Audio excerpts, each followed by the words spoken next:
police forces around the world and the people. The movement was established by the Spanish police association, Police per Libertad, and has now grown, extending into Canada, Denmark, UK, Australia, the Netherlands, Sweden, France, Belgium, Finland, and is growing.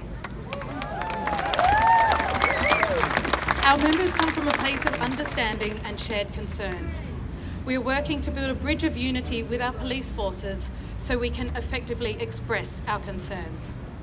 We've come a long way from early 2020, and the police and the public have been set against each other with the enforcement of our health directives and ambiguous guidelines. Hear, hear. Fear has been propagated by the mainstream media, and we need to understand that inside the box of the uniform there is a human who is being manipulated, as is the public.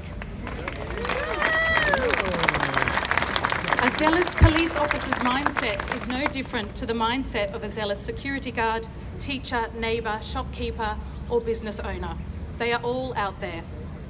By the same token, there are many, many officers who empathise with our concerns. So the police officer, however, because they are enforcers in uniform, are assumed immediately to be zealous enforcers of these guidelines, and that is not the case.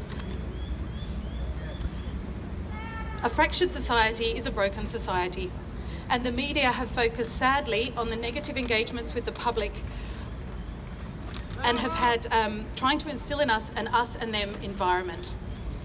However, the media will never focus on the positive engagements and the incidents where discretion has been used and positive engagements have ensued. So look around. Our friends, our police here in uniform, they are our friends, they're our community, and we need to engage with them as our community. Enough of the media-driven hatred and fear. We are much better than this. And after a year of unanswered questions and unaddressed ambiguous foundations to this state of emergency, you need to ask yourself, isn't it time that we all work together to address this mess that we are in?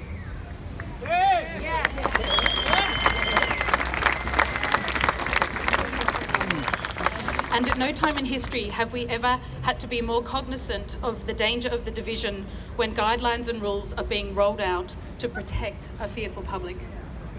So we are reasonable people and we have reasonable concerns.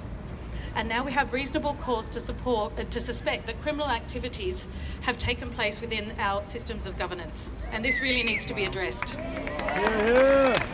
With the police being our appointed investigative body, we need to work with them. So there's no more hiding, there's no more fear, and we need answers. So what do we do?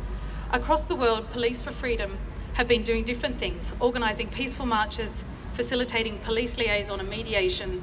They've been organising non-violent action strategy training and advocating for civil liberties and that the police operate within their code of conduct. So this chapter in New South Wales has been established by myself and an ex-UK police officer. And we are reaching out to others who want to join our efforts across the spectrum of the Defence Forces. So please reach out and contact us through our website, policeforfreedom.org.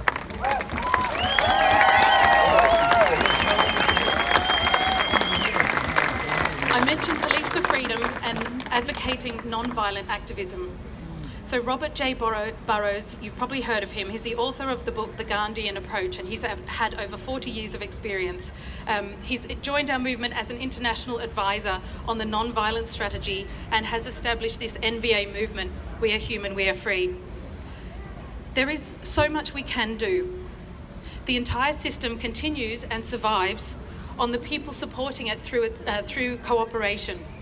So by selectively and peacefully choosing to no longer cooperate with the actions that are hurting our society, we can address any problem.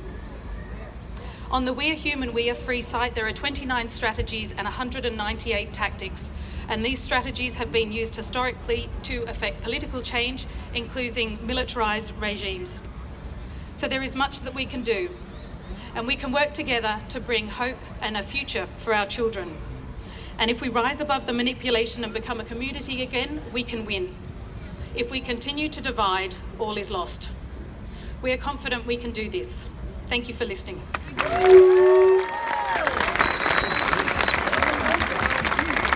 Aimee Brice.